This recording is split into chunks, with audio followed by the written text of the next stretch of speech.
जय हिंद। स्वागत। मेरा नाम मुकेश कुमार। आज हम हारिस सुल्तान भाई का वीडियो है, पाकिस्तान के है, जो पाकिस्तान में गरीबी के बारे में, पाकिस्तान की बीबीसी के बारे में बताते हैं। चलो आए देखते हैं। उस वक्त हम सब अपनी इंसानियत भूल जाते हैं और हमारे जो बिलीफ्स हैं दूसरे लोगों के लिए वो इतने पुख्ता हो चुके हैं, चाहे वो नेगेटिव हो या पॉजिटिव हो, वो इतने पुख्ता हो चुके हैं कि हम उसी के ऊपर जो इर्द गिर्द के जो व्यूज हैं उसी को रीइंफोर्स करते रहते हैं। लेकिन पाकिस्तान में ये बंदा, इसको देख के पता नहीं क्यों मैंने कहा चलें इसके ऊपर वीडियो बनाऊं, यानी मैं उनको कुर्बान कर दूंगा क्योंकि ये यहाँ पे मुसलमान जो हैं वो ज्यादा अच्छे होंगे। तो अब ये सवाल है पूछने का, हमारे जो काकड़ साहब हैं उन्होंने कहा है कि आज कोई डिसीजन आएगा। कभी कभार आपकी आंखों के सामने से कोई ऐसी वीडियो गुजर जाती है कि जब आप उसको देखते हो तो आपका दिल दहल जाता है, आपको बेचारगी का एहसास भी होता है, लाचारगी का एहसास भी होता है, और फिर आपको ये भी एहसास होता है कि जितनी बड़ी बड़ी तकलीफें हम समझते हैं हमारी जिंदगी में हैं और कितनी मुश्किलात का सामना आपको करना पड़ रहा है, फिर आपको ये भी एहसास होता है कि नहीं, कुछ लोग दुनिया में ऐसे भी हैं जिनके ऊपर आपसे भी ज्यादा मुश्किलात हैं। तो वो मौके होते हैं कि आप फिर इससे आप इंस्पिरेशन अपने लिए भी ले सकते हैं, और जब आपके अंदर वो इंस्पिरेशन आ जाए तो आप ये भी कोशिश करें कि लोगों की तकलीफों को भी कम करें। मुझे याद है जब पिछले साल पाकिस्तान में जब वो सैलाब आए थे तो एक आटे की बोरी जो लोगों में बांटी जा रही थी उसमें दो बंदे आपस में लड़ रहे थे उसके ऊपर, और वो एक दूसरे से छीन रहे थे, और जो जीत गया था उसको आटे की बोरी मिल गई, और जो हार गया था ये फुली ग्रोन मैन है, और जो बंदा हार गया था वो ऐसे रो रहा था, उसकी जो रोने की जो आवाजें थी वो किसी भी इंसान के दिल को पिघला दे। वो ऐसे था कि उसको देख के आपका दिल ये करता था कि आप उस वीडियो के अंदर घुस जाएं, उस कैमरे के अंदर घुस जाएं और उस बंदे को किसी तरह दिलासा दें, उसको कुछ जफ्फी मारें और उसको कहें कि सब ठीक हो जाएगा, आपके बच्चे भी भूखे नहीं जाएंगे। तो सैलाब के बाद एक इतनी गुर्बत आई कि मुझे याद है नजम सेठी ने बताया था कि अगर वो सारे लोग इस्लामाबाद की तरफ रुख कर लें तो ये मुल्क एक मिनट नहीं रह सकेगा। इस वक्त इतनी सफरिंग है। DW की रिपोर्ट के मुताबिक 30% जो लोग इससे मुतासर हुए थे उन बच्चों की ग्रोथ ही स्टंटेड हो गई है, और उनमें से तकरीबन सारे बच्चे स्कूल अभी अब तक नहीं जा रहे, और वहां पे इतनी गुर्बत है कि आप उसका अंदाजा नहीं लगा सकते। ये वो गुर्बत आई है जो पहले से ही गरीब लोग थे लेकिन और उसके ऊपर गुर्बत आ गई। लेकिन हमने देखा कि बिजनेस एज यूजुअल है, जिंदगी आगे चलती जा रही है, जो काम खराब था वो मजीद खराब होता गया, जो अमीर लोग हैं वो अमीर होते गए, और दुनिया ऐसे ही चलती रहती है। फिर आप किसी और चक्कर में पड़ जाते हैं, सब भूल भुला जाते हैं, लेकिन इतने सारे लोग जो सफरिंग में से गुजर रहे हैं उनका हम भूल जाते हैं। तो उसी तरह की एक वीडियो कल मेरी नजर के सामने से गुजरी, बल्कि किसी ने भेजी, और वो वीडियो आपको दिखाता हूँ कि किस तरह वो वीडियो भी आपका दिल दहला देती है, चाहे आप कहीं पे भी हो। अगर आपके सीने में दिल है तो आपको इसको देख के कुछ होना जरूर चाहिए। करते भी देखते हैं, अल्लाह खैर करे, जो भी बर्दाश्त कर रहे, बर्दाश्त करना पड़ेगा। तो ये तो मैसेज ठीक है। देखें जी, ये हालात हैं, लोग इमोशनल हो गए हैं सर।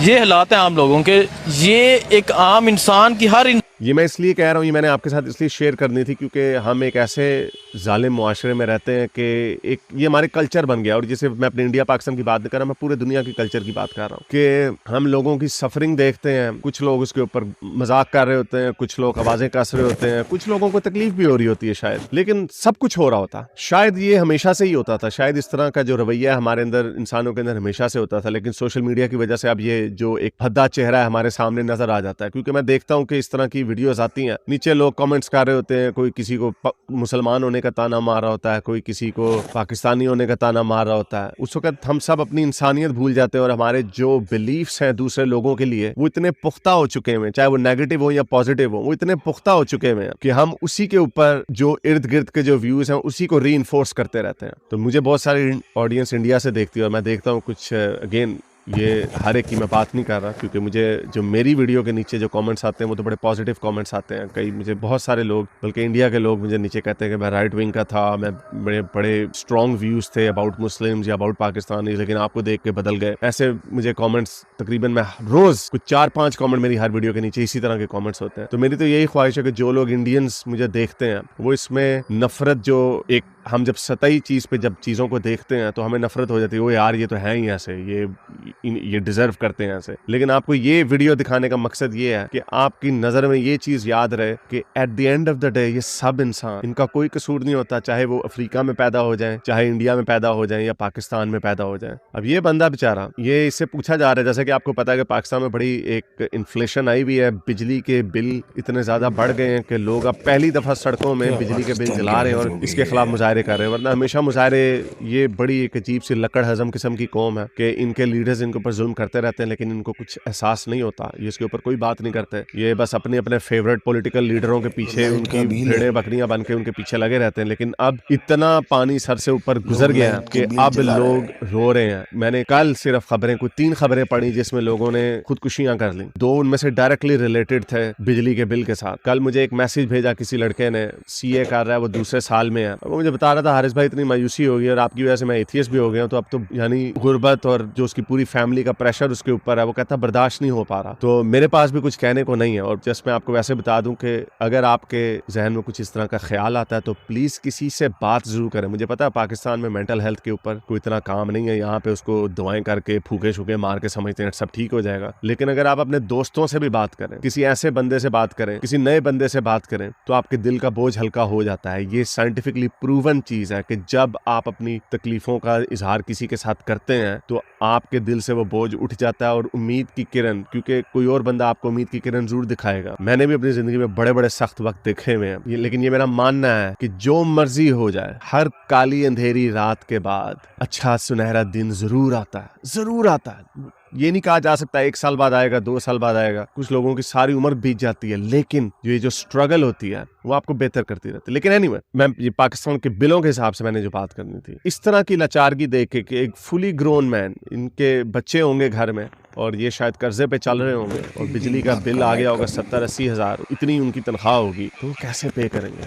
बिजली कटवा लेंगे तो उसके बाद बच्चों को क्या पढ़ाएंगे? अमीर गरीब लोग हर जगह पे होते हैं, बाहर के मुल्कों में भी लोग रो रहे होते हैं, पेंशन के ऊपर रह रहे होते हैं, बड़ी मुश्किल से गुजारा कर रहे होते हैं, लेकिन वो बैलेंस मेंटेन किया हुआ होता है। लेकिन इस मुल्क में हर चीज गलत होती गई और गुस्सा इस बात का आता है कि इसको अब और कोई तरीका नहीं आ रहा नजर ठीक करने का। और फिर गुस्सा ये आता है कि आपके साथ वाले मुल्क में उन्होंने क्या ऐसा कर लिया, बांग्लादेश आपसे आजाद हुआ, बाद में आजाद हुआ, उन्होंने क्या ऐसे कर लिया कि वहां पे इस तरह के फुली ग्रोन लोग इस तरह आपको इतनी बड़ी तादाद में रोते हुए नहीं मिलेंगे। थोड़ी सी शायद ये कुछ लोग इसको सेक्सिस्ट बात कहेंगे, लेकिन ये बात सच है कि मर्द बहुत कम रोते हैं। रोना चाहिए, अगेन आई वुड से, मैं ये टैबू उसको नहीं रख रहा, लेकिन जब एक मर्द, फुली ग्रोन मर्द जब रो रहा होता है, आई थिंक वो एक बड़ी डेस्परेट सिचुएशन होती है।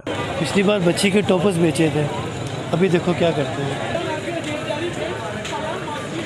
आंखों में आंसू आ गए। बस यार, भर जाता है ना भाई, सारा कुछ है, गाड़ी है पीछे। जिनके पास मालदार है उन्हें तो फिक्र ही नहीं है। इनसे पूछ के देखो आटा कैसे किलो, इन्हें पता ही नहीं होगा। इनसे पूछो जिसने किराया देना है। नींद आती है रात को? बस यार आ ही जाती है। हाँ, कभी नहीं आती, जब नहीं कुछ खाया होता तो फिर नहीं आती। मुझसे पूछो, मैं बताता हूँ। कोई ऐसा दिन गुजरा है कि जब ना खाया हो कुछ? कई दिन गुजर गए हैं, अब तो गिनती में भी नहीं है कि कुछ भी नहीं खाया। कभी कभार ऐसी रातें अब गुजर चुकी हैं जिसमें कुछ खाया नहीं, याद भी नहीं है अब सही तरह, वक्त गुजर है, अल्लाह गुजार है। मुझे याद है इधर ऑस्ट्रेलिया में आगे लगी थी कुछ साल पहले, एक 2-3 साल पहले वाले नहीं, एक उससे भी पहले, मेरा ख्याल 2006 या 7 में, उसमें विक्टोरिया में, उसमें वहाँ पे बहुत सारे घर जल गए थे। तो मुझे याद है एक फुली ग्रोन मैन, कोई 45-50 साल का होगा, और वो दी एज या हेरल्ड सन जो न्यूज़पेपर है उसकी फ्रंट पेज की वो स्टोरी थी। वो अपनी छत पे बैठा हुआ था और उसका पूरा घर नीचे से जल गया हुआ था और उसकी आंखों से टप टप आंसू गिर रहे थे, क्योंकि आपका सब कुछ चला गया, आपका सब कुछ उजड़ गया। यहाँ पर तो फिर वो हुकूमतें अच्छी हैं तो वो आपकी पूरी रिकवरी करती हैं, आपको नया घर बना देती हैं, इंश्योरेंस वगैरह बना देती हैं। लेकिन पाकिस्तान में ये बंदा, इसको देख के पता नहीं क्यों मैंने कहा चलें इसके ऊपर वीडियो बनाऊं, शायद हमें अपनी इंसानियत को याद रखना चाहिए और दिल ये करता है कि किसी तरह इनकी मदद कर दें, लेकिन इनकी मदद इस तरह नहीं हो सकती। दुनिया का अमीर तरीन आदमी भी, इलॉन मस्क भी, अगर अपना एक डॉलर इनको दे दे फिर भी ये चीजें ठीक नहीं हो सकती, क्योंकि इसके लिए आपको बेहतर मुआशरे बनाने पड़ते हैं। बेहतर मुआशरे का मतलब ये होता है कि उसकी जो फाउंडेशंस हैं, जो उसके नजरियात हैं वो अच्छे हों, वो सही हों। लेकिन इस वजह से गुस्सा आता है, ये मुल्क बनाया शेकी फाउंडेशंस के ऊपर, गलत नजरियात के ऊपर, और उसका खमियाजा यहाँ के वो लोग भुगत रहे हैं। डॉक्टर इशतियाक अहमद साहब ने अपनी किताब में लिखा है कि कायदे आज़म ने एक स्पीच दी थी कि जो हिंदुस्तान के रहने वाले हिंदू होंगे यूपी वगैरह में, मैं उनको कुर्बान कर दूंगा इन 7 करोड़ मुसलमानों के लिए जो पाकिस्तान और बांग्लादेश में होंगे। यानी मैं उनको कुर्बान कर दूंगा क्योंकि ये यहाँ पे मुसलमान जो है वो ज़्यादा अच्छे होंगे। तो अब ये सवाल है पूछने का, मैं कई रिएक्शन वीडियोस भी देखता हूँ और हमारी आवाम इतनी जाहिल उसको रखा गया है, वो भी इंडिया से नफरत करते रहते हैं, इंडिया को ताने मारते रहते हैं। मेरा नहीं ख्याल कोई इंडियन मुसलमान यहाँ पे आके रहना चाहेगा। ये टेस्ट है इस बात का। आज खोलें आपके मुसलमान इंडिया के इधर आ जाए, नहीं जाएंगे। वो सनी देओल ने वो वीडियो, मैंने मूवी पूरी नहीं देखी लेकिन ट्रेलर ही देखा, वो इसने यही कहा कि अगर हिंदुस्तान दरवाजा अपना खोल दे आपका आधा पाकिस्तान वाकई उधर चला जाएगा, जो आपने हाल कर दिया इस मुल्क का, इतना बुरा हाल। और अफसोस इस बात का है कि ये इससे बुरा ही होना, इसमें बेहतरी की गुंजाइश मुझे नहीं नजर आ रही। मेरा नहीं ख्याल इसमें कोई बेहतरी आएगी। तो आप लोग जहाँ पर भी हैं अपना ख्याल रखें। मेरे पास तो कोई वो मीठी दवाई बेचने के भी कुछ नहीं, मुझे नहीं समझ आती। क्योंकि अभी सुना है कि हमारे जो काकड़ साहब हैं उन्होंने कहा है कि आज कोई डिसीजन आएगा कि बिजली के बिलों की जो कीमतें हैं इसको नीचे लाएंगे, पता नहीं क्या करेंगे। उधर से IMF का डंडा भी है। सो आई डोंट नो, मुझे नहीं पता, मैं कोई इकोनॉमिस्ट नहीं हूँ। लेकिन मैं जिस पाकिस्तान में जब मैं ग्रो अप हो रहा था तो मैंने अपने बड़ों को यही कहते हुए सुनना था कि वो बजट आ रहा है, ओहो जी बड़ी महंगाई होगी, बहुत महंगाई हो गई। ये बात सच है, लेकिन तब भी लोग चलते रहे, दुनिया चलती रही, हम यही सोचते रहे ऐसा ही है, पाकिस्तान ऐसे ही चलता रहता है। और ये लोग कहते हैं, पाकिस्तान के लोगों को जो ट्रक की बत्ती के पीछे लगाया, जो चूरन बेचा, उनको यही बताया गया कि हाँ ये चलता रहेगा, ऐसे ही चलता रहेगा, पाकिस्तान ऐसे ही चलता है, ये क़यामत तक के लिए अल्लाह ताला ने इसको बनाया। लेकिन हर चीज़ अब इतनी बुरी होती जा रही है। ये वही वो मुहावरा है कि आप एक मेंढक को पानी में डाल देते हैं, वो पानी गर्म होता रहता है, वो अपना टेम्परेचर बदलता रहता है। ये मुहावरा है, पता नहीं साइंटिफिकली मेरा ख्याल ठीक नहीं है ये बात, लेकिन अगर है भी तो आरोना इसके मॉरल ऑफ द स्टोरी को देख समझिए कि वो मेंढक अपना टेम्परेचर बदलता रहता है उसके हिसाब से, आहिस्ता आहिस्ता आहिस्ता। वो समझते ये नॉर्मल है, हल्का हल्का चीज़ें गर्म हो रही हैं, मैं एडजस्ट करता रहूँ। लेकिन एक वक्त आता है कि वो इतना गर्म पानी उबलने लग जाता है कि वो अपने आप को उसके हिसाब से एडजस्ट नहीं कर सकता, फिर वो मर जाता है। लेकिन वो बाहर भी नहीं भाग सकता, उसके अंदर इतनी एनर्जी नहीं होती। तो पाकिस्तान उस सूरत की तरफ बढ़ रहा है। ये वो मेंढक है, जो पाकिस्तानी बल्कि इसके अंदर ये वो मेंढक है, और ये इर्द गिर्द जो आपके लुटेरे हैं, वो उबलते हुए पानी है, वो आपके ऊपर